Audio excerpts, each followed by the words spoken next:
Good morning.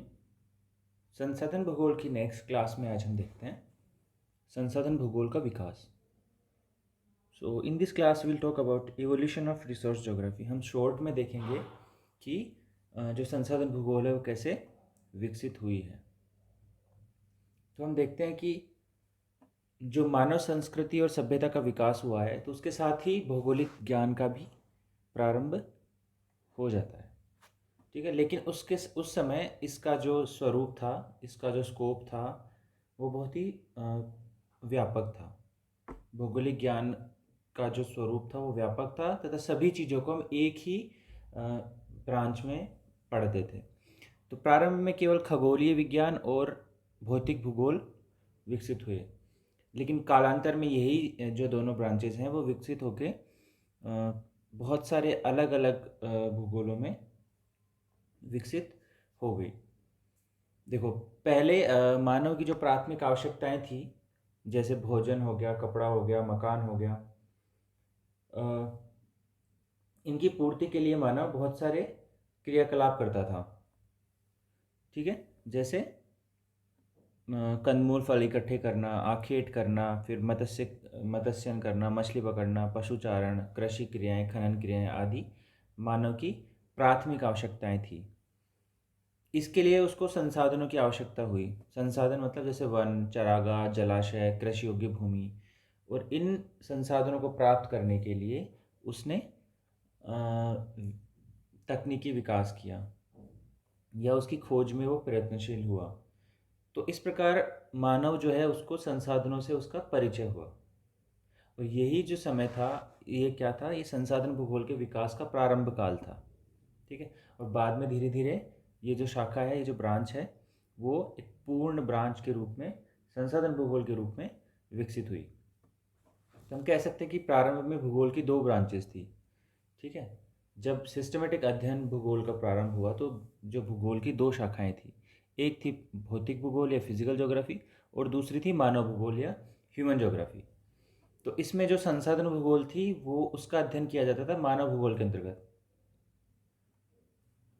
ठीक है, अब आप देखोगे मानव भूगोल में बहुत से विद्वानों ने उस टाइम पर संसाधनों के महत्व के बारे में बात की है। जैसे जो फ्रांसीसी विद्वान हुए हैं जीन ब्रून्स, जिन्होंने पॉसिबिलिज्म दिया, संभववाद दिया। ये मानव भूगोल के सिद्धांत, इनकी एक बुक है प्रिंसिपल्स ऑफ ह्यूमन ज्योग्राफी। तो ये ऑलरेडी हम जीन ब्रून्स को डिस्कस कर चुके हैं। ये जीवन की मूलभूत आवश्यकताओं की बात करते हैं। ठीक है, तो जीवन की मूलभूत आवश्यकताओं में भूमि और दोहन को विशेष स्थान देते हैं। ठीक है, मूलभूत आवश्यकताओं में बताते हैं रोटी, कपड़ा, मकान, भोजन, वस्त्र और निवास। और भूमि दोहन के अंतर्गत ये बात करते हैं कृषि की, पशुपालन की, आखेट की, खनन की आदि व्यवसायों की। इसके साथ ही एल्सवर्थ हंटिंगटन का वर्गीकरण देखोगे तो ये प्राकृतिक दशाओं की बात करते हैं। प्राकृतिक दशाओं में क्या क्या बोलते हैं? जल, मृदा, खनिज, जीव जंतु और पादप। ठीक है, इसके अलावा ये एक मानव अभिव्यंजना है। तो मानव अभिव्यंजना जिसमें जिसमें मानव और जो आपके संसाधन है वो इंटरेक्ट करते हैं, उसमें ये बोलते हैं कि इसमें मनुष्य की आर्थिक आवश्यकताओं की बात करते हैं, व्यवसायों की बात करते हैं और विभिन्न प्रकार के संसाधनों की बात करते हैं। ये ऑलरेडी हम पढ़ चुके हैं एल्सवर्थ हंटिंगटन के बारे में। तो ये जो समय था, ये संसाधन भूगोल के विकास का काल था। इसके बाद में क्या हुआ कि जो मानव भूगोल की जो दो ब्रांचेस थी, मानव भूगोल और भौतिक भूगोल, इनमें और भी बहुत सारी ब्रांचेस निकली और उनका पूर्ण रूप से विकास हुआ। तो 19वीं शताब्दी के उत्तरार्ध तक आते आते मानव भूगोल के अंतर्गत आर्थिक भूगोल एक पूर्ण सब्जेक्ट के रूप में विकसित हो चुका था। ठीक है, और आर्थिक भूगोल से बाद में किसका विकास हुआ? संसाधन भूगोल का। तो आर्थिक भूगोल विभिन्न क्षेत्रों में पृथ्वी तल के संसाधनों और मानव की आर्थिक क्रियाओं और उनके इंटरेक्शंस का अध्ययन और व्याख्या करता है। ठीक है, और इसी से निकल के आया आपका संसाधन भूगोल। तो जैसे कि मैंने बताया कि एक बड़ा डोमेन है मानव भूगोल, मानव भूगोल में एक ब्रांच है आपकी आर्थिक भूगोल, और आर्थिक भूगोल की एक सब ब्रांच है संसाधन भूगोल। देखो, मानव भूगोल के अध्ययन में वातावरणवाद या एनवायरमेंटलिज्म की विचारधारा का महत्व है। इसके बाद में निश्चयवाद आया। जो निश्चयवाद था ये था। संभववाद इसके विपक्ष में या इसके काउंटर में आया। ये विचारधाराओं ने पृथ्वी पर मानव और पृथ्वी के संबंधों की चर्चा की है। इसी के कारण संसाधनों का महत्व बढ़ा है, क्योंकि जितने ज़्यादा संसाधन होंगे या जितने विकसित संसाधन होंगे, मानव प्रकृति के साथ उसी उसी प्रकार से, उसी रेशियो में, उसी प्रपोर्शन में उसके साथ compete कर सकता है या संतुलन में रह सकता है। ठीक है, तो ये जैसे कि बताया कि जैसे जैसे भूगोल में विशेषीकरण हुआ, स्पेशलाइजेशन हुआ, वैसे वैसे नई ब्रांचेस बनी। तो आर्थिक भूगोल में से एक ब्रांच बनी आपकी संसाधन भूगोल। वो क्यों बनी? क्योंकि भूगोल में धीरे धीरे स्पेशलाइजेशन आया। ठीक है, ये जो इसका विकास क्रम था। इसके बाद में जब संसाधनों का द्वितीय विश्व युद्ध के बाद क्या हुआ कि मानवीय संसाधनों पर बल दिया जाने लगा, क्योंकि मानव संसाधन द्वारा ही क्या किया गया, प्रकृति पर विजय प्राप्त करने के लिए तकनीकी का विकास किया गया। तो मानवीय संसाधनों को बल दिया जाने लगा। ठीक है, और दूसरी बात थी प्राकृतिक संसाधनों के अनुकूलतम प्रयोग पर बल दिया जाने लगा, क्योंकि तब संसाधन संरक्षण की जो भावना थी वो विकसित हो चुकी थी। तथा सबसे बड़ी बात क्या थी कि यदि मानव को प्रगति करनी है तो उसको संसाधनों का आकलन करना होगा। साथ ही जो संसाधन उसके पास उपलब्ध हैं उन संसाधनों का उसको अधिकतम एवं अनुकूलतम उपयोग करना संभव बनाना पड़ेगा। उस ऐसा जो देश कर पाएगा वही क्या कर सकता है, आर्थिक प्रगति कर सकता है। और सबको पता लग गया कि आर्थिक प्रगति तब तक नहीं हो सकती जब तक आप संसाधनों का अनुकूलतम उपयोग नहीं कर सको। ठीक है, तो इस वजह से संसाधन भूगोल जो है वो आर्थिक भूगोल के अंदर एक सब डोमेन के रूप में विकसित हुआ। ये पता ही है कि राष्ट्र की प्रगति के लिए जो संसाधन है परमावश्यक हैं। यांत्रिक कुशलता और प्रौद्योगिकी का विकास, इसकी वजह से आपका संसाधन भूगोल का उत्तरोत्तर विकास हुआ। अभी ये जो संसाधन भूगोल हमने पढ़ा है उससे रिलेटेड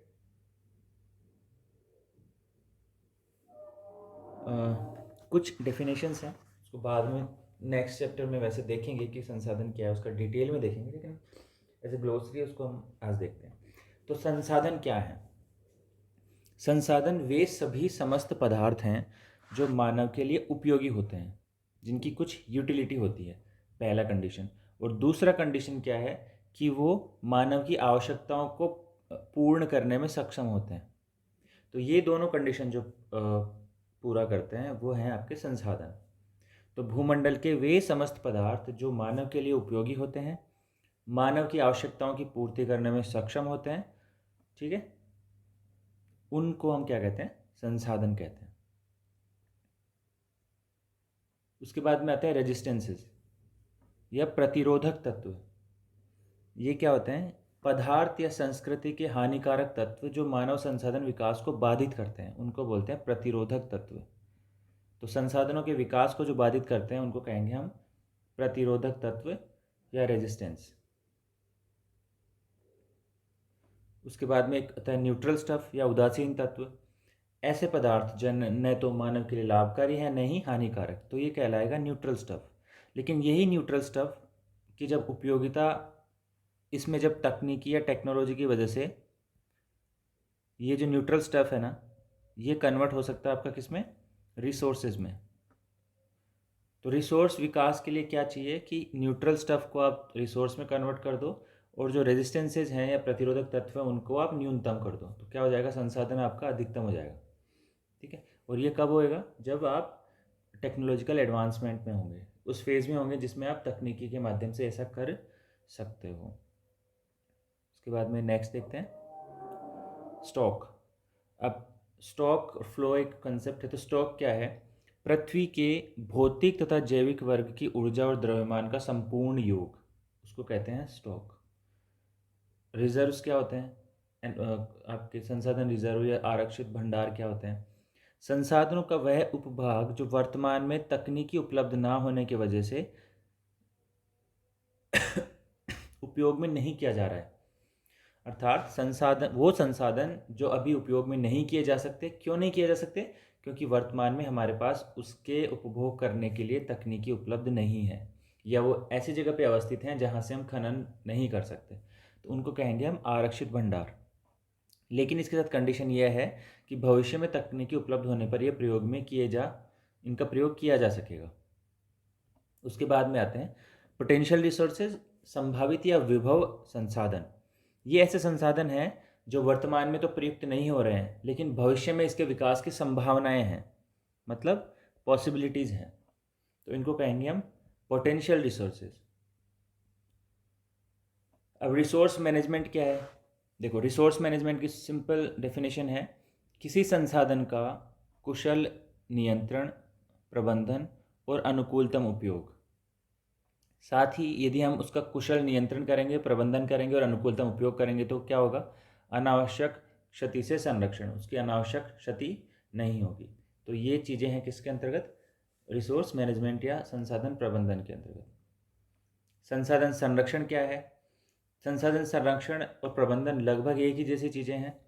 प्रबंधन उसको मैनेज करता है और संसाधन क्या करता है? संरक्षण क्या करता है? उसका संरक्षण करता है। कंजर्वेशन में क्या करेंगे? हम उनका विवेकपूर्ण उपयोग करेंगे, उनको सुनियोजित तरीके से उपयोग करेंगे, वैज्ञानिक और विधि सम्मत उपयोग करेंगे, समन्वित मूल्यांकन होना चाहिए उनका, मतलब इंटीग्रेटेड इवेल्युएशन, ठीक है। दोहन ऐसे तरीके से करें कि वो क्षति ना हो संसाधनों की। उनका विकास और सदुपयोग, विकास मतलब ऐसी तकनीकी विकसित करना कि और एडवांस तरीके से उसकी माइनिंग हो सके ताकि वेस्ट मिनिमाइजेशन हो सके और संसाधनों का विवेकपूर्ण उपयोग हो सके। तो ये जो सारी चीज़ें हैं ये किस में आएंगी? आपकी संसाधन संरक्षण में। संसाधन संरक्षण और संसाधन प्रबंधन में हम डिटेल में बात करेंगे नेक्स्ट चैप्टर्स में। उसके बाद आता है कार्यात्मकता या फंक्शनैलिटी। तो ये क्या होती है? यह भौतिक और अभौतिक तत्वों की मानवीय आवश्यकताओं को पूर्ति करने की क्षमता होती है, जो उन्हें प्रकृति, मानव एवं संस्कृति के अन्योन्य क्रियाओं से प्राप्त होती है। इसी फंक्शनैलिटी की वजह से कोई भी न्यूट्रल स्टफ किस में बदल जाता है? रिसोर्स में, ठीक है। जैसे कि हमने पीछे देखा था कि न्यूट्रल स्टफ क्या होता है, तो कोई भी न्यूट्रल स्टफ यदि उसकी फंक्शनैलिटी उसमें आ जाती है तो वो क्या बन जाएगा? एक संसाधन बन जाएगा। मानव संसाधन क्या होते हैं? देखो, संसाधनों के निर्माता भी है मानव और मानव उसका उपभोक्ता भी है। तो मानव की दोहरी भूमिका है, ठीक है। तो हम कह सकते हैं कि संसाधन विकास के लिए जो सबसे इम्पोर्टेंट जो फैक्टर है वो क्या है? मानव। वो जब संसाधन के रूप में काम करता है तो उसको बोलेंगे मानवीय संसाधन, ठीक है। लेकिन इसमें ये ध्यान रखने की बात है कि मानव एकमात्र ऐसा संसाधन है जो उसका उपभोग करता भी है और उसका निर्माता भी है। सांस्कृतिक संसाधन क्या होते हैं? अब मानवीय संस्कृति के जो टेंजिबल और इनटेंजिबल, मूर्त और अमूर्त दोनों लक्षण हैं, ये क्या कहलाएंगे? आपके कल्चरल रिसोर्सेज। टेंजिबल क्या होते हैं? टेंजिबल वो होते हैं जिनको आप मेजर कर सकते हो, ठीक है, जिनको आप फील कर सकते हो। और इनटेंजिबल क्या है? अमूर्त, जो आप दिखते नहीं हैं आपको, जैसे ज्ञान है, ठीक है, हेल्थ है, सोशल ऑर्गेनाइजेशन है, तो अमूर्त संसाधन कहलाएंगे। और मूर्त संसाधन में कोयला, लोहा, खनिज तेल जो आपको विजिबल है। तो ये कुछ डेफिनेशंस थी, कुछ ग्लोसरी हमने डिस्कस की। इसके बाद में हम नेक्स्ट क्लासेस में देखेंगे रिसोर्स की डेफिनेशन और जिग्मरमैन का क्लासिफिकेशन जो उन्होंने रिसोर्सेज के लिए दिया है। आज के लिए इतना ही, थैंक यू।